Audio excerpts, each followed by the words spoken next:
नमस्कार। ये है कहानियों का संसार किस्सा कहानी। किस्सा कहानी में फिर से हाजिर हूँ मैं, भारती कुमारी, लेकर आप सबके लिए केशव प्रसाद मिश्र का लिखा हुआ उपन्यास कोहबर की शर्त का 28वां भाग। पिछले भाग में आपने सुना कि ओंकार की मृत्यु के बाद घर परिवार की स्थिति बिगड़ने लगी। चंदन और गुंजा बहुत उदास रहने लगे। किसी काम में किसी का मन नहीं लगता था। गुंजा के पिता उसे मायके ले जाने आए, लेकिन गुंजा नहीं गई। 25 साल चंदन को हमेशा समझाता रहता कि जो चला गया उसके कारण बसी बसाई गृहस्थी मत तोड़ो, अपनी भौजाई और भतीजे का मुंह देखो। चंदन थोड़ा बहुत खेत के कामों पर ध्यान देने लगता है और वो गुंजा को भी समझाता है। अब आगे धीरे धीरे घर में स्थिरता आने लगी। गृहस्थी के काम में गुंजा मन लगाने लगी। घर एक घर में बनाने लगा। चंदन बाहर भीतर के सारे काम नियमित रूप से संभालने लगा। घर का बिखरा हुआ उदास अलस वातावरण सिमटने लगा। भारीपन कम होने लगा। खेती गृहस्थी के कामों के बारे में गुंजा चंदन बैठकर राय बात करने लगे।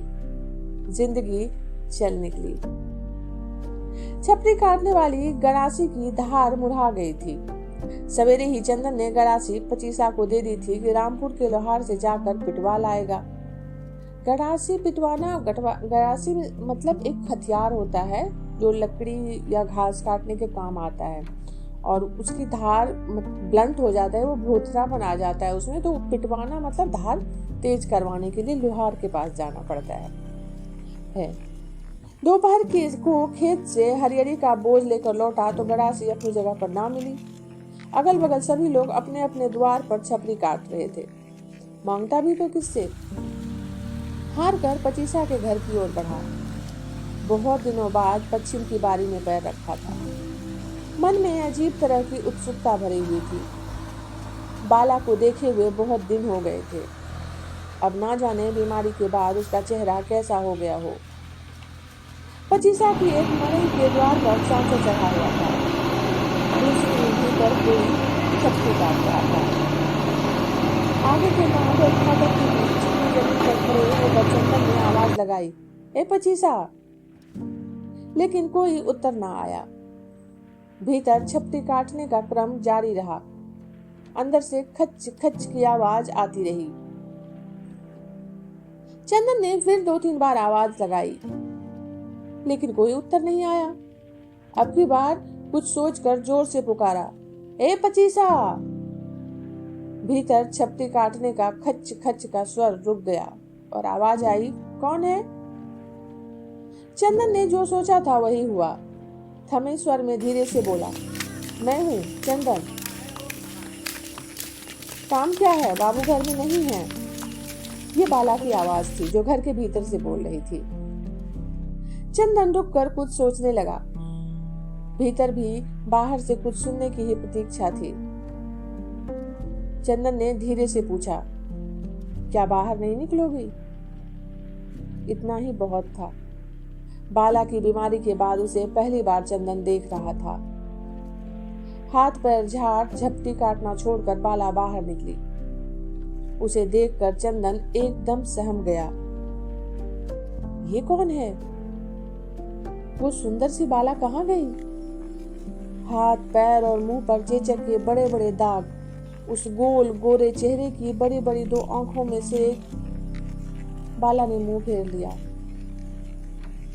अब मेरी ओर देखोगी भी नहीं? चंदन ने पूछा। देखने दिखाने लायक अब दे नहीं रही चंदन, बाला ने उदास स्वर में कहा। चंदन ने पूछा, तो क्या नाता बस देह का ही था बाला? जो चीज आंखों को बुरी लगे उससे लगाव होता ही कहाँ है चंदन? मन का नाता भला कौन निभाता है? यही करती है बाला। मेरे कहने ना कहने से क्या होगा चंदन? जो तुम्हारे सिर पर आ पड़ी है उसी से उबर जाओ, वही बहुत है। इतना जो संभाल रहे हो तुम्हारे लिए कम नहीं है। कल शीशे में अपना मुंह देखा तो लगा कि भगवान ने मेरा हक पद छीन लिया। जब रूप ही ना रहा चंदन तो भला मोह कौन देगा। अच्छा हुआ जो आ गए, बहुत दिनों से मन करता था तुम्हें देखने का। सोचती थी माई से कह के बुलवाऊं, लेकिन हिम्मत नहीं होती थी। और जब मैं तुमसे मिलने आया तो मड़ई से बाहर ही नहीं निकलती थी। चंदन ने बात कस दी। हाँ, ये एक आंख वाला कुरूप मुंह लेकर तुम्हारे सामने आने में थमती थी, और क्या। ये बताओ भौजाई कैसी हैं? ठीक है। कुछ रुक कर चंदन बोला, पचीसा को गड़ासी पिटवाने को दी थी, देखो कहीं रखी है क्या? देखती हूँ। ये कहकर बाला मुड़कर मड़ई में गड़ासी खोजने चली गई। 2-1 मिनटों के बाद गड़ासी लेकर लौटी तो चंदन बोला, कहते हैं कि नारियल का पानी मलने से माता के दाग बहुत जल्दी भर जाते हैं। नारियल का पानी मैं कहाँ पाऊंगी चंदन, मुझे कौन ला कर देने वाला है। और ये दाग भरे ना भरे, मन में अब कोई लालसा ना रही। संसार में कब किसका मन भरा है। रूप का घमंड कभी मन में आया था तो परमात्मा ने चूर कर दिया। अब तो इसी बलिहार में दिन काटते हैं। कभी कभी सुधि लेते रहोगे तो मेरे लिए बहुत बड़ा सहारा होगा। अगर भूल भी सार दोगे तो भी क्या करूंगी। पहले से यह बात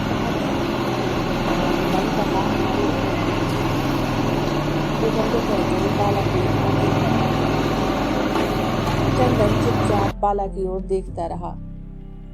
बाला की आंख से जब टप से आंसू गिरा तो उसने अपने आंचल से आंखें पोंछी। तो चंदन बोला, तू अपने ही भाग्य को रोती है। घड़ी भर को भी कभी मेरी किस्मत के बारे में सोचा है? हाँ चंदन, ये तो ठीक कहते हो। आदमी इतना स्वार्थी होता है कि उसे अपना दुख दूसरे के बड़े बड़े सुख से भी भारी लगता है। जिस दिन भाई को फूंक कर लौट रहे थे तो मैंने तुम्हें देखा था। बड़ी देर तक यही सोचती रही कि आदमी से बड़ी उसकी किस्मत होती है। अपने किए कराए से कुछ नहीं होता, और वैसा आदमी जो दूसरों के आंसू ही पोंछने के लिए बना हो, उनकी था कौन पा सकता है। जाओ चंदन, तुम्हें देर हो रही होगी। हाँ, अभी छपनी काटनी है। ये कहते हुए चंदन वहां से लौट पड़ा। द्वार लौटते हुए चंदन का मन नए सिरे से उचट गया। जनेरा के खेत में मचान पर ही बाला बार बार आंखों के सामने खड़ी हो जाती। ये वही बाला है, लेकिन हिरनी की एक आंख कहाँ गई? चेहरा इतना कुरूप कैसे हो गया? भैया का चेहरा भी कितना भयंकर हो गया था। वो उनके साथ ही चला गया तो सबको एक दिन चल देना है।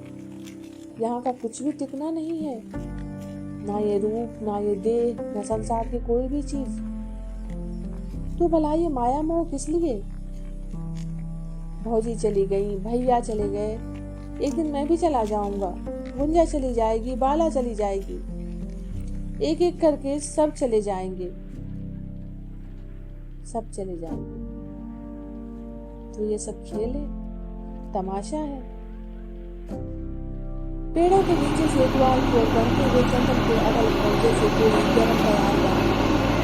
सामने के खेतों की ओर देखा से हल्का पीला कटने लगे। हरी भरी ये सरे सूख कर झंझना जाएगी, खेत कट जाएगी। लहलहाती हुई ये धरती एक दिन सुनसान उजाड़ हो जाएगी। चंदन द्वार पर तो पहुंच गया, लेकिन मन में एक अजीब सी उचटन और अनिच्छा भर गई थी। भाई की मौत के बाद से वजह से चकों में पड़कर नाच रहा था। आज जैसे एकाएक किनारे लग गया और आंखों के सामने सब कुछ अपने असली रूप में साफ साफ दिखाई देने लगा। ये आखिरी के जो 2 पैराग्राफ है ना, ये बहुत ज्यादा पीड़ा, बहुत ज्यादा जब अंदर से इंसान को दुख होता है, नियति ऐसा मजाक करती है और इतनी तकलीफ में पहुंच जाता है मनुष्य कि उसे विरक्ति का भाव आने लगता है। वो नश्वर संसार को समझने लगता है, चाहे इंसान किसी भी उम्र में हो। यहाँ ये चीज कितनी खूबसूरती से लिखी गई है कि चंदन की उम्र ज्यादा नहीं है यहाँ पर, बस नवयुवक है वो, और उसने अपने जीवन में इतना कुछ देख लिया। पहले माता पिता, फिर काका, फिर भौजी, फिर उसके भैया। अब उसे लगता है जीवन ऐसा ही होता है, एक दिन सब खत्म हो जाएगा, पाला भी, गुंजा भी। और फिर वो उसकी फिर खेत को देखता है, अभी हरे है खेत, फिर वो खेत कट जाएगा, फिर खेत वीरान हो जाएगा। तो दुख कैसे इंसान को बदलता है, इंसान के स्वभाव को, इंसान की सोच को कितना कितना ज्यादा प्रभावित करता है दुख। यहाँ मैं अपनी बात थोड़ी लंबी कर रही हूँ। जब हम कोई भी साहित्य जिसे कहते हैं उसे जब पढ़ते हैं, वो हमें कहीं ना कहीं एक समानुभूति का भाव जगाता है, उस पीड़ा से जिससे हम कभी ना गुजरे हों। और अगर आपने पढ़ा है, उसे महसूस किया है, तो दूसरों की उस पीड़ा को आप उतनी ही अनुभूति कर पाते हैं जितना उस इंसान पीड़ित इंसान हो, भले उतना ना हम कर पाए, लेकिन अंदर आती है हमारे बात।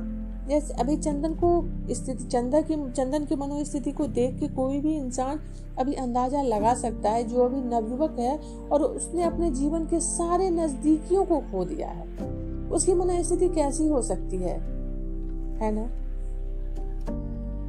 उपन्यास का ये भाग आज यहीं तक। अभी आप सुन रहे थे भारती कुमारी की आवाज में केशव प्रसाद मिश्र का लिखा हुआ उपन्यास कोहबर की शर्त का 28वां भाग। जल्दी ही मिलती हूँ अगले भाग के साथ। तब तक आप सब जुड़े रहिए किस्सा कहानी से।